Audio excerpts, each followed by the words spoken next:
It started with something as simple as a look, not the kind of look people give when they pass each other in a hallway or when they politely nod across a dinner table. No, this was different. It had weight. Like it carried a message I wasn't supposed to receive, but did. A message I couldn't stop thinking about even days later. I was 17 back then. Caught somewhere between knowing who I was and still pretending to be someone else. I hadn't said it out loud, not even to myself. Not really. I had thoughts. I had feelings. But I buried them under jokes and schoolwork and my fake confidence. I was good at hiding. Or so I thought. Ethan was my best friend. We did everything together. Slept over at each other's houses, skipped homework to play video games, and talked about things we couldn't tell anyone else. His dad, Mr. Carter, was always around. Not too strict, not too chill. He was one of those dads who didn't try too hard to be cool, but somehow was. Clean-cut, confident, didn't smile much. And when he did, it was the kind of smile that made you feel like you were the only person in the room. I never paid much attention to him until that summer. It was hot. Sticky. School had just ended. Me and Ethan were sitting in his room, music playing low, window open, and his dad walked in with a tray of cold drinks. Just a normal thing. But then he looked at me for a second too long. Maybe it was the way his eyes didn't move to Ethan right away like they usually did. Maybe it was the way his voice dipped when he said my name.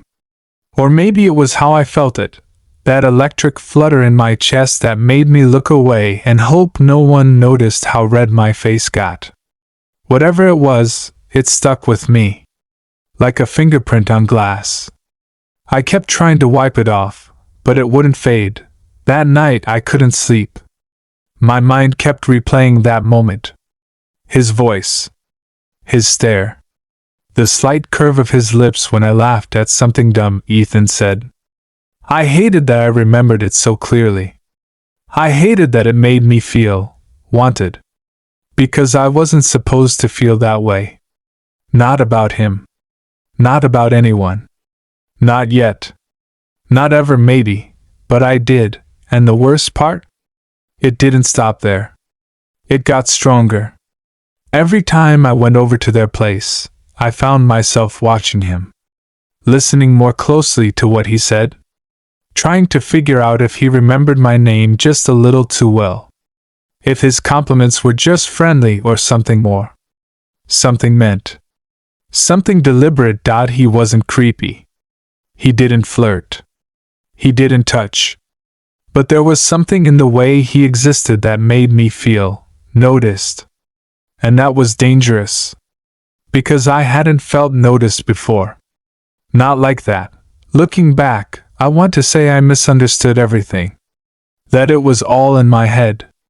Just a kid looking for attention. But that would be a lie. A convenient lie I told myself for a long time. The truth is, he saw it too. Whatever was there between us, silent, tense, slow burning, it wasn't imagined. It was real. I just didn't know then what it would cost me. I didn't know it would change everything. Ethan had always been the kind of friend who made the world feel lighter. Being around him meant I didn't have to pretend as much. We'd known each other since we were kids, but over the past year, we'd grown even closer. His house had become like a second home to me, and his family felt almost like my own. Still, there was one part of that house that always felt slightly out of place for me, his father. Mr. Carter was everything my own dad wasn't. Sharp, confident, with a voice that always felt calm, like nothing ever shook him. He didn't say much, but when he did, people listened. I didn't think much of it at first. He was just Ethan's dad. Until one afternoon changed everything. It was one of those quiet summer days where the air feels thick and the hours blur together. I was lying on the floor in Ethan's room, scrolling through my phone, when Mr. Carter walked in. He was wearing a dark gray shirt, the sleeves rolled up, showing just enough of his forearms to make me notice in a way that startled me. He placed 2 glasses of lemonade on the table, said something casual, maybe a joke. I don't even remember what it was. But then it happened. He looked at me. Not just glanced. He looked at me. His eyes lingered just long enough to make me freeze. It wasn't inappropriate. Not obvious. But it had weight. I felt it in my chest, like a pause in the air that I didn't know how to respond to. I laughed awkwardly, trying to focus on my phone again, but the screen was blurry. My palms were suddenly sweaty. Ethan didn't notice anything. He was mid-rant about some girl who ghosted him, and I was glad. Because my heart was racing and I didn't know why. Or maybe I did. Maybe I'd always known but never let myself think about it out loud. I wasn't out. Not even to myself. I hadn't told anyone how sometimes I looked at people differently. How certain voices gave me chills. How some thoughts made me feel sick with guilt. I'd always pushed it down, told myself I was just confused, just lonely, just overthinking. But that moment in Ethan's room cracked something open. The rest of the afternoon, I couldn't stop replaying that look. I kept asking myself, did I imagine it? Was I reading too much into nothing? But something about it felt too intentional. Too real. I started noticing more after that.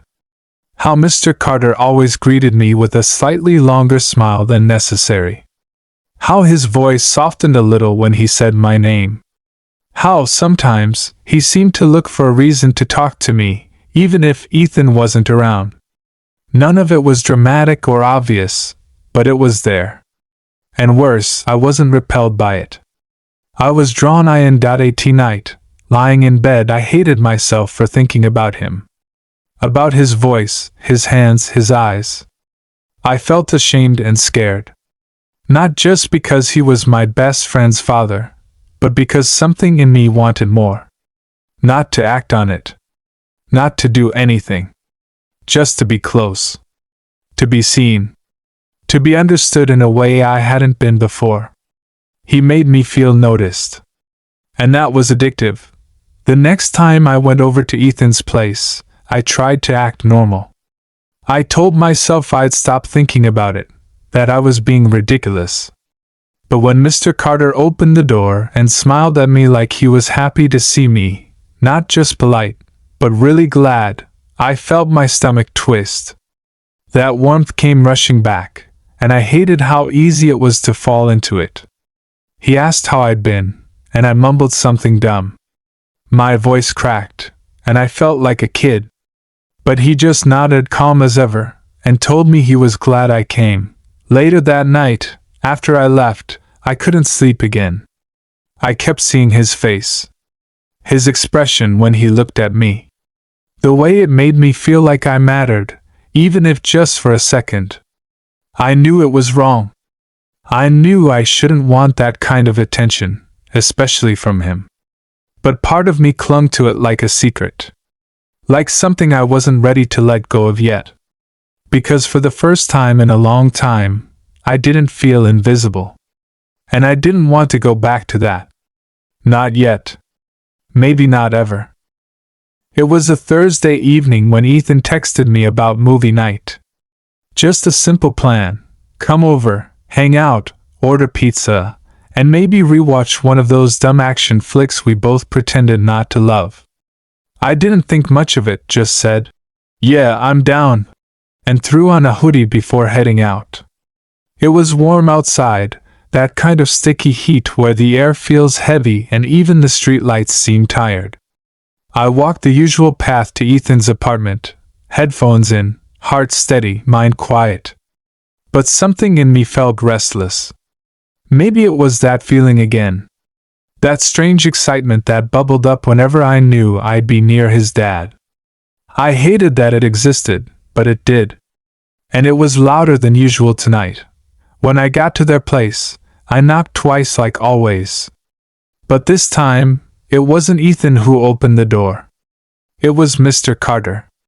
He stood there with his shirt sleeves rolled up, tie loosened like he had just gotten off work. His eyes lit up when he saw me, and that smile, familiar, quiet, unreadable, spread across his face. "Ethan had to run out last minute," he said, stepping aside to let me in. "Told me to tell you he's sorry. Should have texted." I pulled out my phone, and yeah, there it was. A message I hadn't seen. Ethan saying something about a last-minute thing with his cousin, but I was already at the door, so it didn't matter. I hesitated. Just for a second. I almost made an excuse to leave. But then Mr. Carter said, "You're already here. No sense in wasting the evening. I've got pizza on the way." His tone was casual. Like nothing was out of the ordinary. And maybe nothing was. Maybe it was just a normal evening in someone else's home. But I couldn't shake the weight in my chest. I stepped inside anyway. The apartment was dimly lit, the glow from a floor lamp giving everything a soft, quiet feel. He gestured for me to sit, and I did, sinking into the couch as he walked toward the kitchen. He came back with 2 glasses and a bottle of red wine. My eyes followed it, uncertain. "You ever tried this?" he asked. I shook my head. He smiled again. "Just a sip. Won't hurt." I should have said no. But I didn't. He poured, handed me a glass, and sat on the other end of the couch. The wine tasted bitter, but I didn't mind. I sipped slowly, hoping it would calm whatever storm was starting to build inside me. We talked. Not small talk, real conversation. About college, about feeling stuck, about how sometimes it's hard to know what you want when everyone else seems so sure. He listened. Like actually listened. His eyes didn't drift to his phone. He didn't interrupt. And then he said something I didn't expect. "You're not like most people your age," he said, voice lower now. "You think deeper. You carry more than you let on." My heart skipped. I looked at the floor, unsure how to respond. Compliments from him hit different. They felt like they meant something. I laughed it off, muttered a "thanks," but my throat felt dry. The pizza arrived, but I barely touched it. I was too busy watching him out of the corner of my eye. The way he moved. The way his voice dipped at certain words. The way he kept leaning in just a little closer every time I spoke. I told myself to keep things light. But it was already too late. The air between us had shifted. It wasn't about words anymore. It was about something quieter. The space between 2 people who both know something is happening, but neither one says it out loud. After a while, the room got quieter. The movie played in the background, but I couldn't focus. My eyes drifted to his hand resting on the armrest, just inches from mine. He noticed. He looked at me. Not in the casual way a parent looks at their kid's friend. It was slower. Intentional. His voice broke the silence. "You ever feel like you're not allowed to want what you want?" I didn't answer. I couldn't. My chest was tight, and my pulse was hammering in my ears. He set his glass down, leaned back slightly, but his gaze stayed locked on mine. In that moment, I forgot about Ethan. I forgot about how wrong it all was. I forgot everything except how seen I felt. Like he could read all the things I'd been trying to hide. He didn't move closer. He didn't touch me. But the energy between us was unmistakable. And when he finally spoke again, it was barely a whisper. "You don't have to say anything," he said. "I just want you to know. I see you." The words hit something deep in me.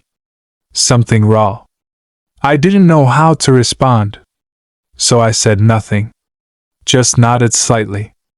And in that silence, I knew this night had crossed into something else entirely. Something I couldn't walk back from. The night stretched on longer than I thought it would. Time didn't feel real anymore.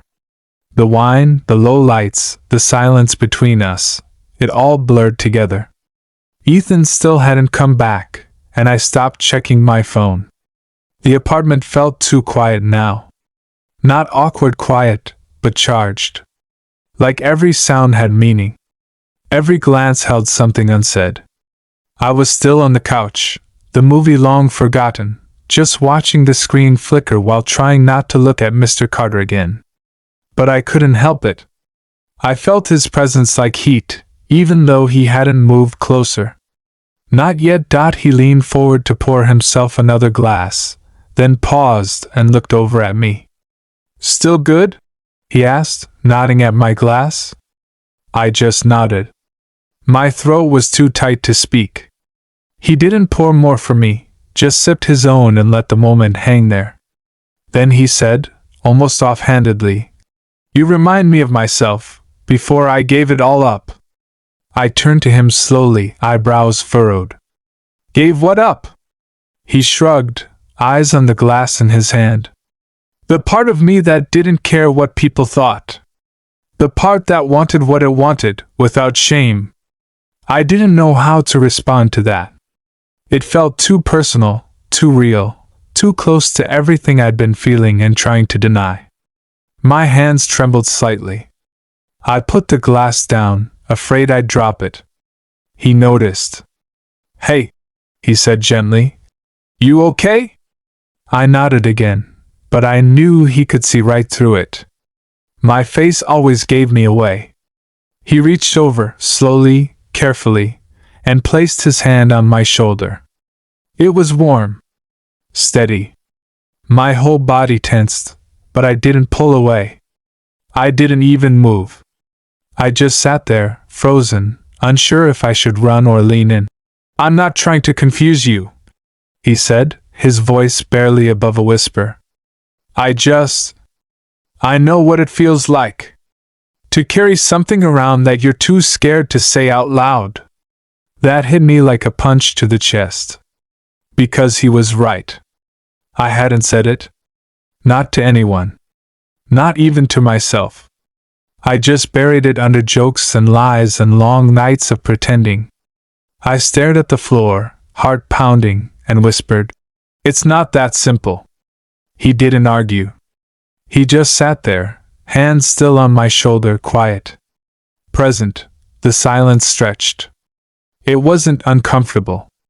It was thick with meaning. I looked up, slowly, and our eyes met. There was no more pretending. No more hiding. We both knew what this was. And then it happened. He leaned in, not fast, not sudden, just enough to let me pull away if I wanted. But I didn't. I stayed still, eyes wide, breath caught, and let it happen. His lips touched mine. Soft. Careful. Questioning. And for a split second I kissed him back. That second felt like it lasted an eternity. My whole body lit up. Every nerve, every thought, every bit of fear and longing I'd buried, it all surfaced at once. But then it ended. He pulled back slowly, eyes searching mine for regret. I was shaking. My hands, my chest, my breath, all of it out of rhythm. He whispered, "This doesn't have to mean anything, unless you want it to." I didn't answer. I couldn't. My mind was spinning too fast. I just sat there, frozen, trying to make sense of what had just happened. He stood up and took a step back, giving me space. "I'll go make some tea," he said softly, like nothing had happened. Like we hadn't just crossed a line I didn't even know how to process. I sat there, eyes glued to the dark screen, my lips still tingling, my thoughts screaming. I didn't know what I was feeling. Shame? Desire? Confusion? All of it, maybe. All at once. The smell of tea drifted in from the kitchen, grounding me for a moment. I heard the clink of the cup being set on the table, but I didn't move. I didn't drink. I didn't speak. I just stared at nothing, trying to hold myself together, When I finally stood up, he was in the hallway, leaning against the wall like he was waiting for me. Our eyes met again, and this time, there was no smile. Just a quiet understanding. I grabbed my phone, my bag, and he walked me to the door. No touching. No goodbye kiss. Just a long, lingering silence. Before I stepped out, he said, "You don't have to talk about this. But I'm here if you ever want to." I didn't look back. I couldn't. I stepped into the cool night air, the door closing softly behind me, and I felt like I was floating in someone else's life. My legs moved on their own, heart still racing, thoughts swirling like a storm I couldn't escape. I didn't know what was happening to me, or what I had just done. All I knew was something had shifted, and I couldn't undo it.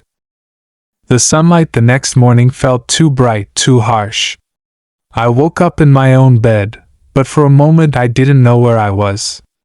My eyes blinked slowly against the light filtering through the curtains, and then everything from the night before came crashing back. I sat up too fast. My chest tightened. The air felt thick, heavy with everything I didn't want to feel. Guilt, mostly. But underneath it, something I hated even more, want. I hadn't even told anyone yet, but already I felt like the worst version of myself. I looked at my phone. A message from Ethan.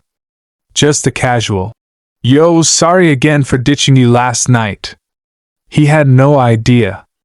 And that made it worse. My stomach churned as I thought about the apartment, the couch, the way Mr. Carter had looked at me.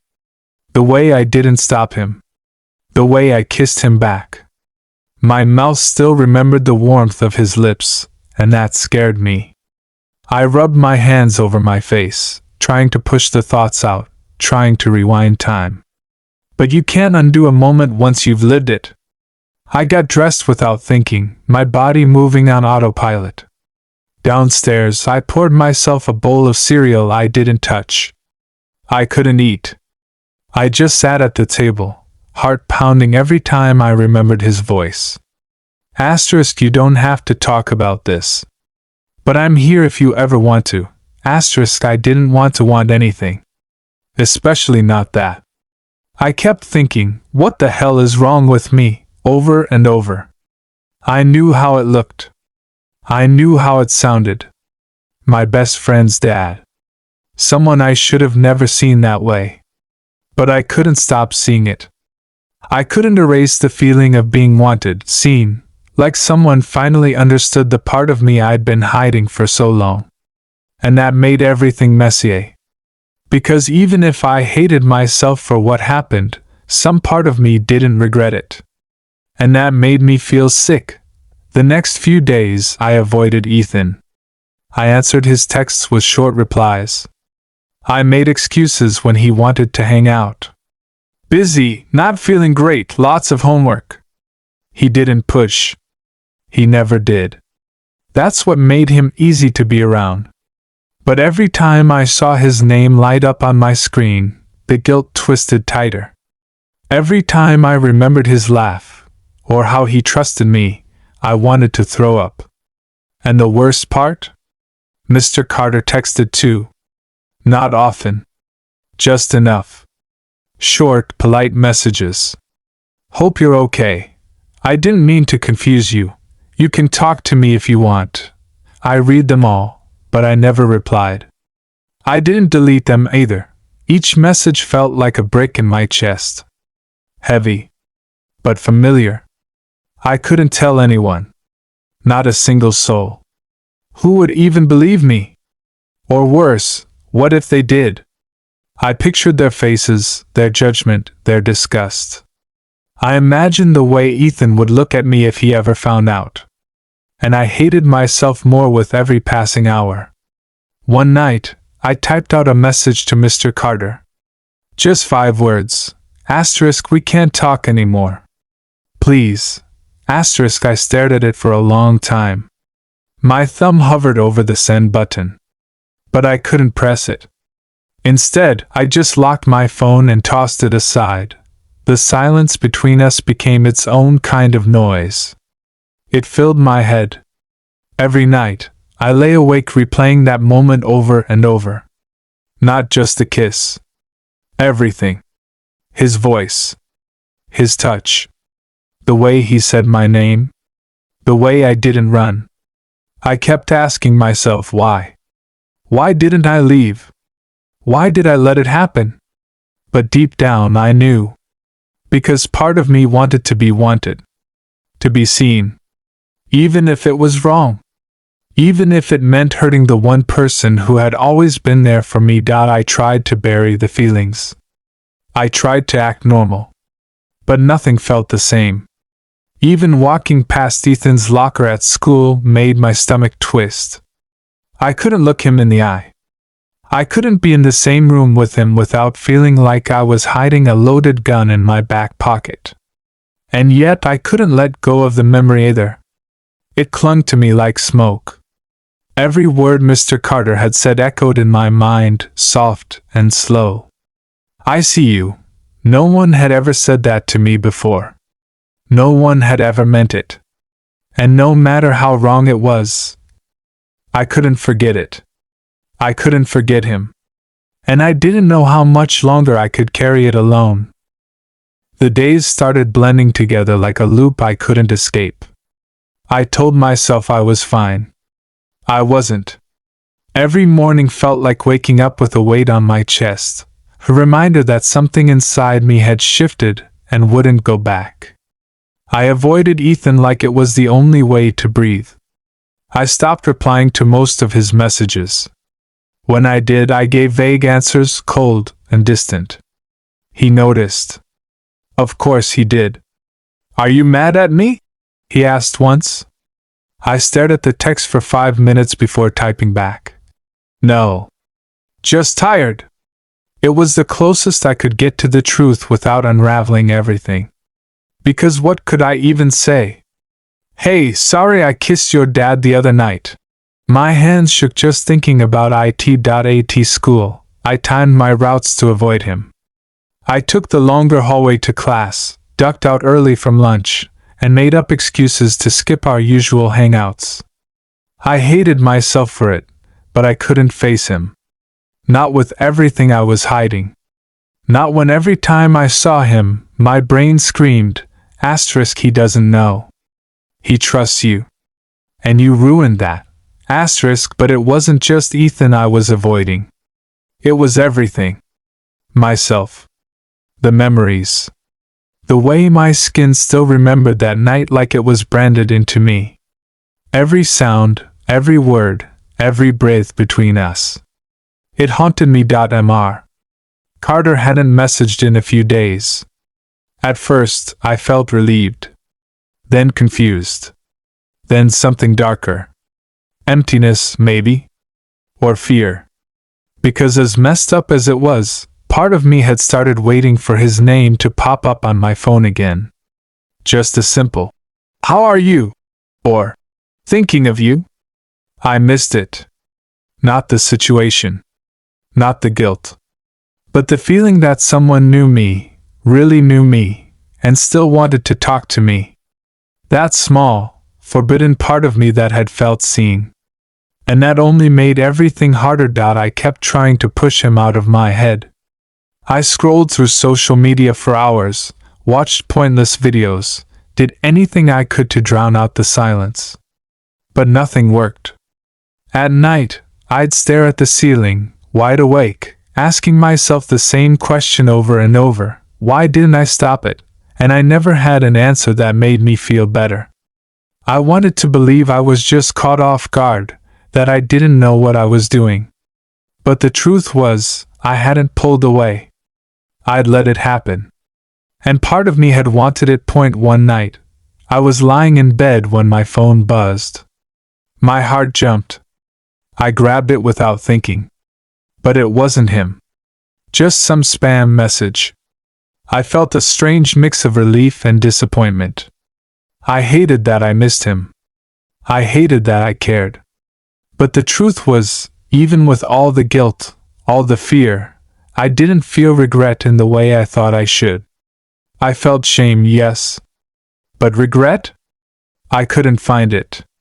And that scared me even more. What kind of person did that make me? I started typing out a message. We can't talk anymore. Then I added, I don't know what I was thinking. It was a mistake. Please don't contact me again. But I didn't send it. I stared at the screen for a long time, my fingers trembling, then slowly erased every word. The phone screen went dark. The room was silent. I felt hollow. The next day, I saw Ethan in the hallway. He smiled when he saw me, relief flashing across his face like he was happy just to catch my eye. I smiled back. It was fake. A flicker. Then I looked away and kept walking. I didn't turn around. I couldn't. Because if I looked back, I'd see what I'd broken. Not just the friendship, but the part of me that used to feel light around him. The part that believed I was still a good person. I kept walking, hands stuffed in my pockets, pretending the world around me was still normal, when nothing inside me was. And the worst part was, I knew this couldn't last. Sooner or later, something would give. Someone would figure it out. And when that happened, there wouldn't be any hiding left to do. Just consequences. Just the truth. It happened on a rainy afternoon, the kind that made everything feel slow and heavy. I was sitting at a cafe near school, nursing a cup of coffee I didn't even like, when Ethan slid into the seat across from me. I hadn't seen him coming. My stomach dropped the second our eyes met. He smiled, but it didn't reach his eyes. Thought I'd find you here, he said. I tried to act casual, shrugged, said something about needing a break from everything. He nodded like he understood, but the silence between us was thick. I kept my eyes on the table, tracing circles on the rim of my cup, trying to pretend this was just another normal hangout. But I could feel something was coming. Something I wasn't ready for. I think my dad's seeing someone, Ethan said suddenly. I froze. My hand stopped moving. My heart started racing in my chest, hard and fast. What? I asked, trying to sound surprised, but my voice cracked a little. Ethan leaned back in his chair, arms crossed, eyes watching me closely. He's been weird lately, he said, smiling at his phone. Going out more. Acting different. I forced a laugh. Maybe he's finally getting a life, I said, hoping it sounded light. Ethan didn't laugh. Last night, he continued, I saw a message pop up on his phone. It said, "Hope you're okay." From someone he saved under just the letter J. My chest tightened. I couldn't breathe. I looked away, trying to hide the panic crawling up my spine. Ethan didn't stop.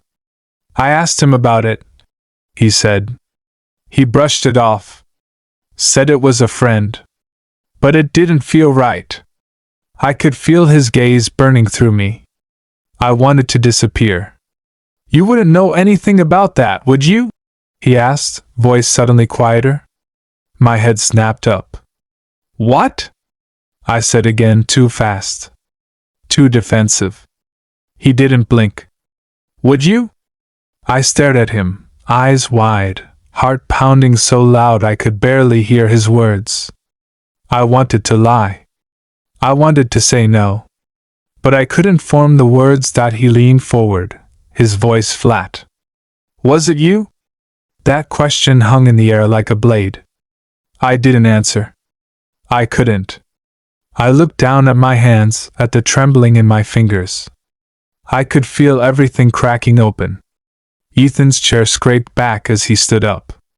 You didn't even have the decency to tell me, he said, his voice shaking with something between anger and disbelief. You're my best friend. My dad. Really? I looked up at him, eyes stinging, throat too tight to speak.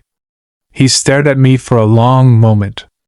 Then he just walked away, The bell above the cafe door jingled as he left. I sat there, motionless, my body numb, my mind spinning. The coffee had gone cold. I didn't even realize I was crying until I tasted salt on my lips. I wiped my face quickly, trying to hold myself together, but it was too late. The damage was done. He knew. It was over. Later that night, my phone buzzed. I didn't want to look. I didn't want to hear anything from anyone. But I glanced at the screen. It was Mr. Carter. He knows. You okay? I stared at the message, my hands shaking, my chest aching. I didn't reply. I didn't know what to say. I dropped the phone on the bed and curled into myself, trying to make the world go quiet again. But nothing could silence the storm in my head. The guilt. The shame. The pain of losing someone who meant everything. And the realization that nothing would ever be the same. He showed up at my door 2 days later. I didn't know he was coming. I hadn't answered any texts, hadn't posted anything, hadn't spoken to anyone. I'd been holed up in my room, trying to piece myself together while everything around me felt like it had already fallen apart. The knock was sharp, not loud, just enough to stir the pit in my stomach. I opened the door slowly, already knowing who it was. Ethan stood there, hands stuffed into his jacket pockets, hair messy like he hadn't slept either. For a second, he didn't say anything. He just looked at me, and that hurt more than anything he could have shouted. His eyes weren't angry. They were tired. Betrayed. Like he didn't recognize me anymore. "Can I come in?" he asked quietly. I nodded and stepped aside. We didn't go far, just stood in the hallway like it was neutral ground. He glanced around like he was seeing my place for the first time. Then he turned to me and said, "I just want to know why." I couldn't look at him. I stared at the floor, hands clenched at my sides. My mouth opened, but nothing came out. There was no right answer. Nothing that would make it okay. He waited. I could feel the weight of his silence pressing down on me. I finally whispered, "I didn't mean for it to happen." His expression didn't change. "But you let it," he said. It wasn't a question. It was a fact. I nodded slightly. Shame crawled up my throat like something alive. He stepped closer. "You could have told me," he said. "You're supposed to be my best friend. I don't care how messed up it is, if you had just told me." He trailed off, shaking his head. "Instead, I find out like this. You lied. You hid it. And you acted like it was nothing."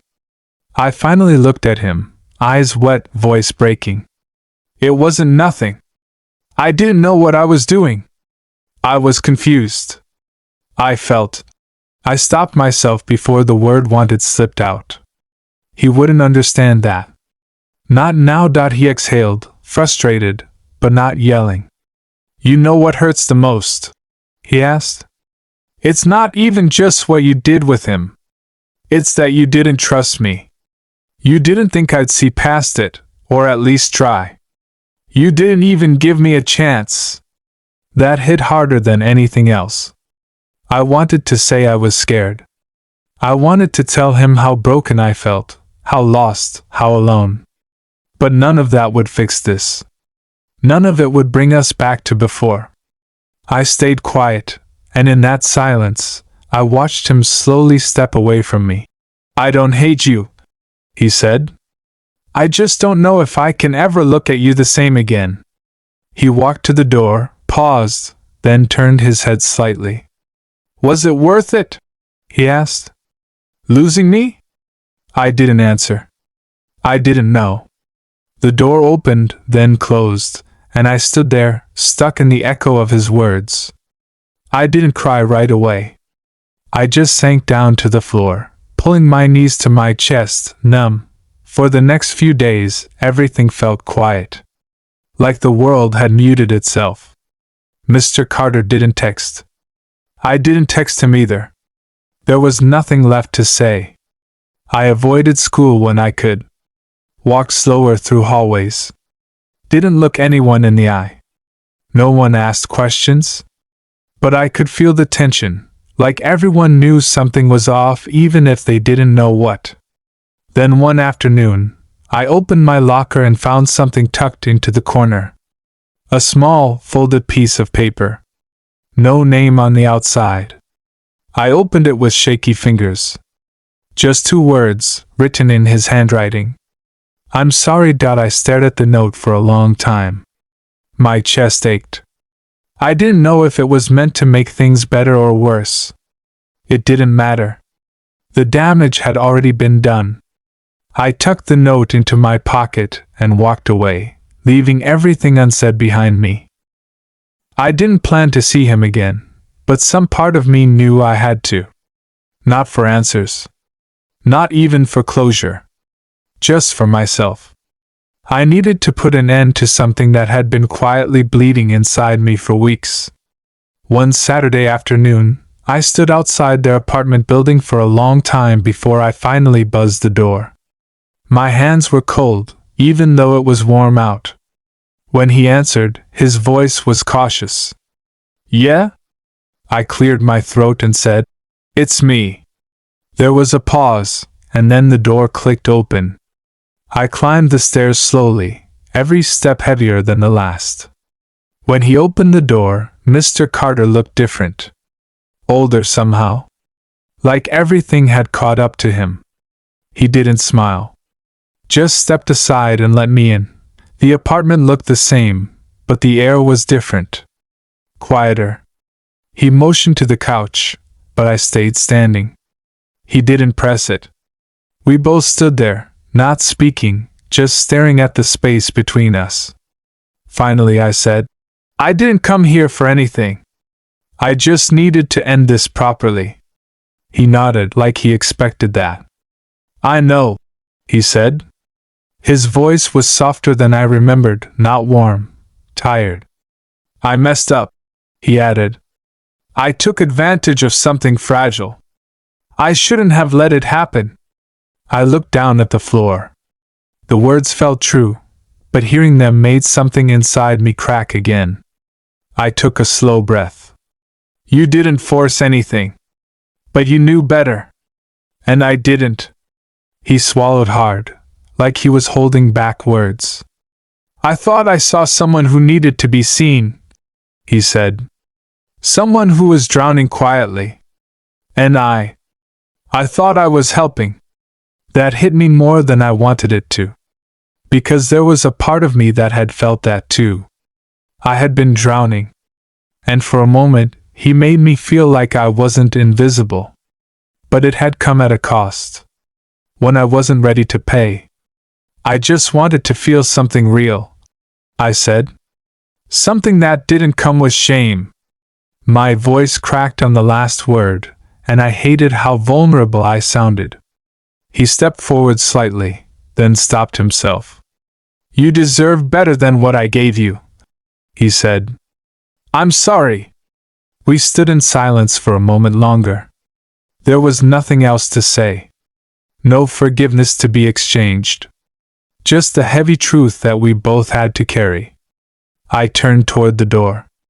This can't ever happen again, I said, more to myself than to him. He nodded once. I know. I opened the door and stepped into the hallway. I didn't look back. I couldn't. As I walked down the stairs and out into the light, I felt lighter and heavier at the same time. Like I'd finally set something down, but not without leaving a part of myself behind with it. The world outside felt too bright, too loud, but also real in a way it hadn't in weeks. I didn't know what would happen next.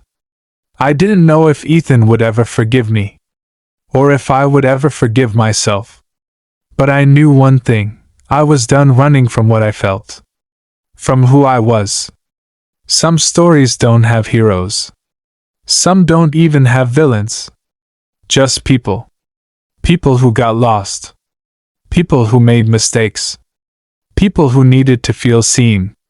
And maybe, if we're lucky, people who learn how to move on. If you've ever been through something that made you question who you are, or what you deserve, just know you're not alone. We're all trying to figure it out, piece by piece. And if this story meant something to you, if it helped you feel a little less invisible, then maybe that's enough for now. Don't forget to share this with someone who might need it too. And if you want to hear more stories that hit where it hurts, make sure to subscribe. There's more to tell. If this story made your heart stop even for a second, or if you've ever felt torn between right and wrong, you're not alone. Sometimes, emotions take us places logic can't follow. If you felt something while listening, leave a comment below. Share your story, or just drop a black heart to let us know you're here.